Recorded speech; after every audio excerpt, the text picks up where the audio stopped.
ஆன்மீகத்தின் அடிப்படையான பஞ்சபூத சக்தியை நம் உடலில் சமநிலையில் வைத்துக்கொள்வது எப்படி? வாசி யோகா சக்தி மூலம் பிரபஞ்ச சக்தியை அடைவது எப்படி? பஞ்சபட்சி சாஸ்திரங்களின் அடிப்படை கருத்துக்கள். குருவே சரணம், குருவின் திருவடியே சரணம். எவரை மறவேனும் குருவை மறவேன், எவரானை மறவேனும் குருவானை மறவேன். குருவே சரணம், குருவின் திருவடியே சரணம். ஆன்மீகம்னா பொதுவா என்ன, இறை சக்தினா என்ன அப்படின்னு நான் பல வீடியோக்கள்ல சொல்லியிருக்கேன். இருந்தாலும் இந்த வீடியோவிலயும் சொல்றேன். இறை சக்தி என்பது நமக்கு தெரியாமல் நம் சூழ்நிலைகளை தீர்மானிக்கக்கூடிய ஒரு சக்தி இறை சக்தி. இறை சக்திக்கு நம்ம எப்படி வேணாலும் உருவம் கொடுத்துக்கலாம். சிவசக்தி அப்படின்னா என்னன்னா, சிவம்னா வெற்றிடம்னு பொருள்.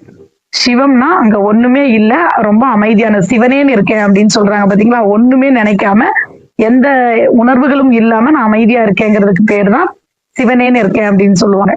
சிவன் என்றால் ஒன்றும் இல்லை அப்படி, அதாவது எதுவும் இல்லாத வெற்றிடம் என்று பொருள். சக்தி என்றால் இயக்கம் என்று பொருள். சிவசக்தி இயக்கம் என்றால் வெற்றிடத்துல ஒரு இயக்கத்தை கொண்டு வர்றது. அதாவது இந்த உடல் இருக்கு இல்லையா, இது ஒரு சவம், இது வெறும் பிணம் தான். இதை ஒரு வளர்ச்சி ஆக்குறதும் இதுக்கு உள்ள உயிர் கொடுக்கறதும் ஒரு ரத்த ஓட்டங்களும் இதய துடிப்புகளும் தான். அந்த இயக்கம் மட்டும்தான். இயக்கத்தினால்தான் இந்த உடல் ஆரோக்கியமா இருக்கிறதுக்கு காரணம் இயக்கம் தான். அப்போ சிவத்தினுள் சக்தி இயங்கினால் மட்டுமே ஒரு பொருள் முழுமையானதா இருக்கும். இதை நம்ம புரிஞ்சுக்கணும்.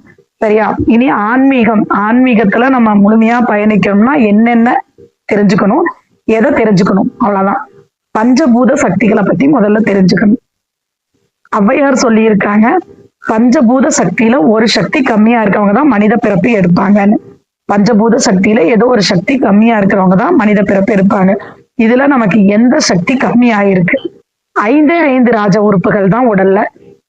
ஒன்று இதயம், கல்லீரல், நுரையீரல், சிறுநீரகம், மண்ணீரல்.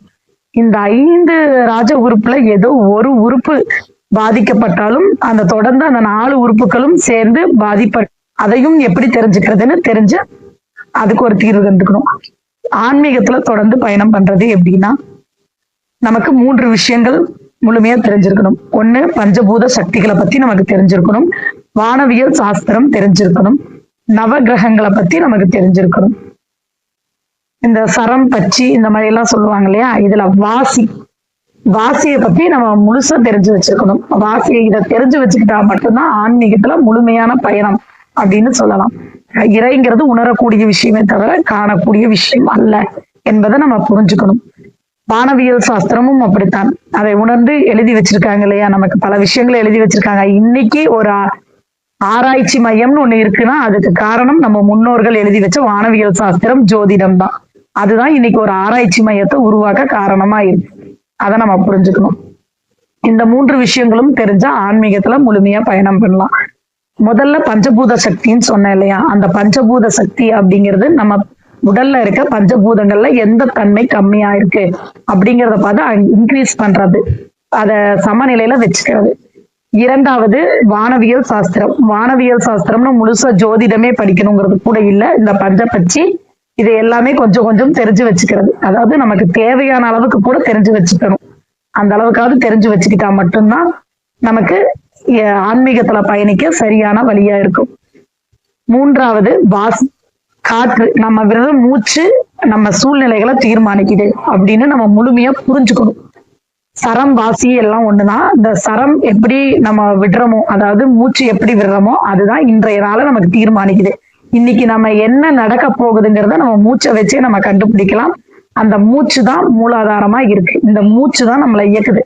இந்த மூச்சு எந்த திசை, அதாவது இடகலை, பின்கலை எல்லாம் சொல்லுவாங்க இல்லையா, சூரியக்கலை, சந்திரக்கலை, சமக்கலை, இந்த 3 கலையிலையும் இயங்கும் போது என்னென்ன நடக்கும், இதை எப்படி இயக்கிறது, நம்ம கிட்ட பேசுறவங்க உண்மை பேசுறாங்களா, பொய் பேசுறாங்களா, நம்ம இப்ப செய்யறது சரியா தப்பா, எல்லாமே நம்ம மூச்சு மூலியமா நம்ம உணர்ந்துக்க முடியும். இதுக்கு பேர் தான் அந்த சரயோகம், வாசின்னு சொல்லுவாங்க. சரிங்களா? இதை முழுமையா தெரிஞ்சுக்கிட்டாலும் நம்ம ஆன்மீகத்துல சரியா பயன்படுத்தலாம். இந்த தண்டம் எல்லாம் வச்சிருப்பாங்க இல்லையா சித்தர்கள், எதற்காக வச்சிருந்தாங்கன்னா, தனக்கு தேவையான போது தன் சரத்தை மாத்திக்கிறதுக்கு, தன் மூச்சை இடது பக்கம் இருந்தா வலது பக்கமோ, வலது பக்கம் இருந்தா இடது பக்கமோ மாத்திக்கிறதுக்காக தான் அந்த தண்டம் எப்பவுமே அவங்க கையில வச்சிருந்தாங்க. இத ஒவ்வொன்ன பத்தியும் ஒவ்வொரு வீடியோ தனித்தனியா போடுறேன். இப்போ நம்ம மூச்சை பத்தி பார்க்கலாம். முதல்ல மூச்சை பத்தி பார்க்கலாம், அதற்கப்புறம் வாசியை பத்தி பார்க்கலாம். இனி அடுத்து வர்ற வீடியோல மூச்சை பத்திய பஞ்சபூத சக்திகளை பற்றிய தெளிவான விளக்கங்களை உங்களுக்கு சொல்லித் தருவேன். நன்றி.